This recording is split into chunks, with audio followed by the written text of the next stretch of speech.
अनुगुल रे आयोजित नारी शक्ति बंधन कार्यक्रम रे जोगदे मुख्यमंत्री मोहन चरण माझी महिला सशक्तिकरण को उन्नतिर मूल आधार बोली कहिसंती।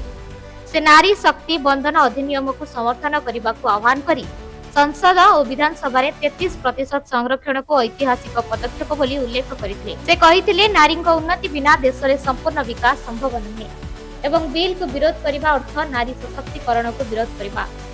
राष्ट्रपति द्रौपदी मुर्मू से नारी शक्तिर प्रेरणादाय बोली कहिसंती।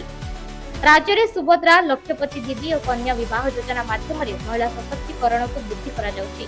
एहा सहित महिला मानक पई 1.22 लाख कोटी टंकार बजेट व्यवस्था करा जायछि बोली से कहिसंती। माननीय यशस्वी प्रधानमंत्री नरेंद्र मोदी जी 2014 मसीहारू भारत वर्षर नेतृत्व नेला परे नारी शक्ति को सब प्राधान्य दे आइछन्ती। महिला सशक्तिकरण करने एवं समान को आगू आनिया से राजनीतिक क्षेत्र में हो सामाजिक क्षेत्र में हो एवं आपंकर अर्थनैतिक क्षेत्र में गुरुत्व दिया एवं से आज विधानसभा संसद में किभली भाव में 33% 33% केमती समान प्रतिनिधित्व रही पार ताकू आधार करी नारी शक्ति बंधन अधिनियम ये आनी पार्लियामेंट रे ये डिस्कशन चली प्राय भोटिंग दबा आरंभ प्रक्रियाकरण जारी रहिबो। एबे आलोचना जारी रही।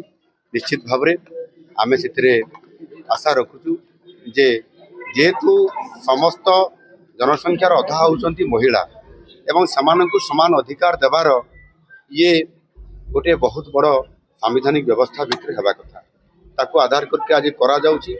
आमे तो आशा रखु निश्चित भाव में यह पार्लियामेंट रे अनुमोदन लाभ करने किंतु विरोधी दल तरफ विरोधाभास होउची।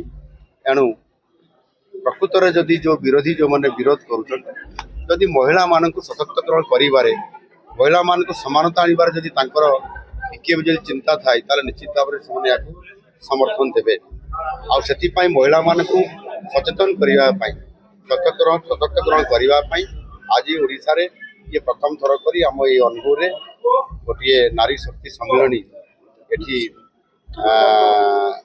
आलोचना होता सभागृह रे एवं एथिरे महिला मान सचेतन करा जिवो एवं आगामी दिन में जी विरोध करिवो ये जो नारी शक्ति बंधन अधिनियम बिल ताले समान को मध्य आगामी दिन में निश्चित भाव में विरोध करा जिवो आउ सेथि पई सेमाने किबड़ी भाव में समर्थन करिवे सेही आधार रे सचेतनता करने ये आमर आज कार्यक्रम मु आशा करी निश्चित भाव में यह आगामी दिन में एवं आज तो आलोचना चली बर्तमान मुझे स्पष्ट भाव में कहीपरूना किंतु आगामी दिन में महिला सशक्तिकरण भारतीय जनता पार्टी नेतृत्व में एवं एनडीए जो प्रकार निजर नीति स्पष्ट कर आगामी दिन में एभली भाव नारी प्रति सम्मान एवं संरक्षण एवं समानता निश्चित भाव में दृढ़ भाव में स्थिर होगी आगे बढ़।